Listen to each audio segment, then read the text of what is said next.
Right. Welcome to our first PowerPoint not in the classroom. What?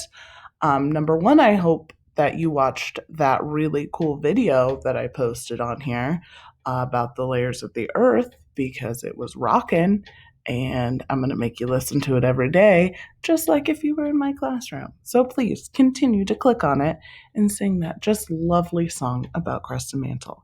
I'll also try to include another one that other people like, so it'll give you, a little bit of variety on which really annoying song that you get to listen to help you memorize the layers of the earth. Sound good? I think so too. Okay, so we're going to start with a PowerPoint, and it is going to look a little bit different than what we've done in the past. So bear with me. I know you're going to be really upset by this, but I'm not going to make you take notes. I know. What? Well, here's the thing about it. If I had to take notes, you would still have access to my PowerPoint, and that seems a little redundant and silly to me. So you are just going to go through this PowerPoint with me, and then you'll do what is called a Quizlet. I'm pretty sure you've done them before in reading. And so it'll just be like flashcards, and you can turn it into a game and things like that, just to practice your vocabulary. So get ready. All right, we're going to start here with the structure of the earth, and as you probably could tell by the video I just made you watch, it's going to be about the layers of the earth and also the things that are contained in the layers of the earth. We're also going to talk a little bit about volcanoes and plate tectonics, not a whole bunch, just to give you an idea of the structure of the earth. So let's go ahead and get started. First, we're going to talk about the crust. The crust is just Earth's outermost surface, so we live on the crust. It is 25 miles thick beneath our continents, and then underneath the ocean, it still goes for 6.5 miles. So the crust is pretty thick, but if you look at comparatively to the other layers of the Earth, it's actually not too thick. So the crust is light and brittle, and this is where the majority of our earthquakes will occur. Sorry, I keep having to move my screen around. I just want to make sure you can see all the text. So, like I said, bear with me. The technology is new. All right, moving on. We'll get to the mantle. So the mantle is underneath the crust, and this actually goes all the way to the core. The mantle is still really hot. It is solid, so it's not a liquid, but it is flexible. So it kind of flows instead of breaking and fracturing. So the next layer is going to be the outer core. And this, obviously, there's two layers to the core. The outer core is actually a fluid. It contains metals, iron and nickel. And this is actually what creates our magnetic field. So we've talked about our magnetic field in the past with our North and South Pole. And so this is the section of the Earth that actually creates it. Remember I said we were going to talk about it? We're finally talking about it. The last layer, I should say, is going to be our inner core. It is very dense. And remember when we talked about density, it's the stuff that's inside. So there's lots of stuff. It's really thick in there. And it is solid. So a lot of people think of it being that liquid layer, which part of the core is, but that's actually the outer core. So the inner core is still made of a solid, and it's surrounded by the liquid of the outer core. We live on the earth, obviously, and we're going to now move to kind of talking about our rocks and minerals. There are three main types of rocks that we're going to be discussing. All right, so the first type of rock we're going to talk about is the igneous rock. And these rocks are solidified directly from magma. And all that basically means it's from magma and then it becomes solid. That's all it's talking about. So don't let solidified get you all tripped up. It's fine.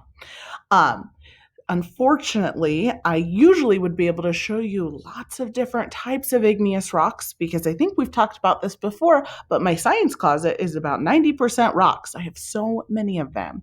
So we'll just have to wait until you get back so you can see all of the rocks I have. The one thing I do want you to take note about igneous rocks is you can kind of see how quickly they cool down by the crystals that are inside of them. And so if the crystals are really big, that means it took them a longer time to cool down. Oh, goodness. The next type of rock is going to be sedimentary. I'm going to try to move my head over here so you can actually see stuff. And the sedimentary rocks are just formed when the igneous rocks we just discussed are kind of eroded and they become a sediment. And basically, what happens is fossils and different other organic matter items basically get compacted and cemented together. So it's all different stuff kind of cemented together, whereas the igneous rocks are simply formed from solid magma, never solidified magma. The last type of rock we're going to get into is metamorphic. And metamorphic is actually made up of igneous and sedimentary, and they're under just a lot of heat and pressure. And so basically things are pushing really, really intensely, and it's really hot, and that's where we get metamorphic rocks. Okay, when we take note of different minerals and rocks, we use a couple different qualities or properties to describe them. And so we like to see how hard or soft rocks are. You might be thinking to yourself, rocks can be soft, minerals can be soft. Yes, they can. And basically we use a scale, it's called Mohs scale. There's a different, I'll go through it on the next slide. How about that?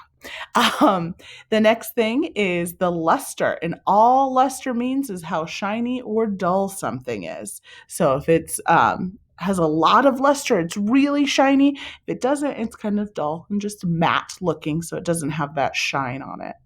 The next thing is cleavage or fracture, and all that's discussing is how it breaks. When we do get back, we do have a lab that we will get to do.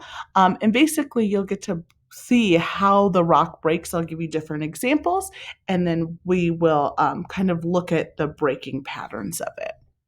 The next thing is the streak test. And basically, that's all when you just take a small tile and you have to rub the rock on it and you see what color it is. The last thing, of course, is something we can just see with our eyes, and you can just see what color the rock or mineral is. And that'll give you a better idea of what kind it is, what kind of rock or what kind of mineral you've got. All right. Minerals are, let me move my head again. Ooh, I'm a little bit off screen. You'll be fine. Minerals are basically the building blocks of rocks. So these are the things that are inside of rocks. So there's crystals, and then it makes up the minerals, and the minerals make up the rocks. So the crystals are the smallest, then the minerals, and then the rocks. Crystals, minerals, and rocks. Okay, this is our rock cycle. And the rock cycle basically, I guess I can put my head back on the screen. The rock cycle basically just shows how rocks become other rocks. It's just a continuous cycle. We discussed that igneous rocks are made from magma, and that if you can see the cycle right there, I'm pointing, but you can't really see. Oh, there we go. So the magma is cooling and melting. When it melts, it becomes magma. When it's cooling, it becomes igneous rocks through weather and erosion. It becomes sediment, then it gets compacted to become sedimentary rocks. If it goes under a lot of heat and pressure, remember it turns into metamorphic rock. As you can see, they can all kind of change into each other through different cycles and different things that happen to them. So we have a study JAMA about the rock cycle, so we'll go over that more in depth. All right, here's that scale I was telling you about. So basically, it just talks about how hard the different minerals are. Diamond is the hardest mineral, and so that's why you hear things are made of diamond. So there's like the diamond head blade and things like that, because it will cut through things without breaking. At the bottom, you can see talc right here. And talc is just a really soft mineral. It's so soft that you can actually just scratch it off with your fingernail, and parts of the rock, it comes off kind of like a dust almost. You've probably heard of talc powder. It's kind of like a baby powder. There's talc in a lot of things like makeup and things like that. And it is just that soft, really fine texture.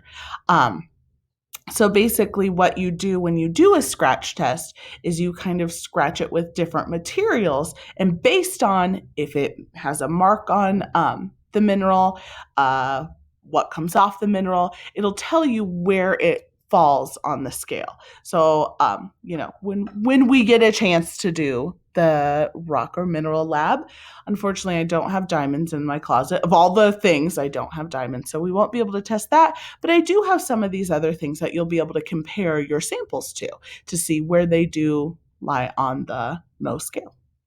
All right, so we're going to go ahead and stop there for today. Tomorrow we will finish up the PowerPoint and it will be a bit shorter. So right now I'm just asking that you go ahead and go on to Quizlet, and that's just to review your vocab terms. They work kind of like flashcards, but you can turn them into different games and things like that. So go ahead and explore, enjoy learning new vocabulary, and I'll see you tomorrow. Bye.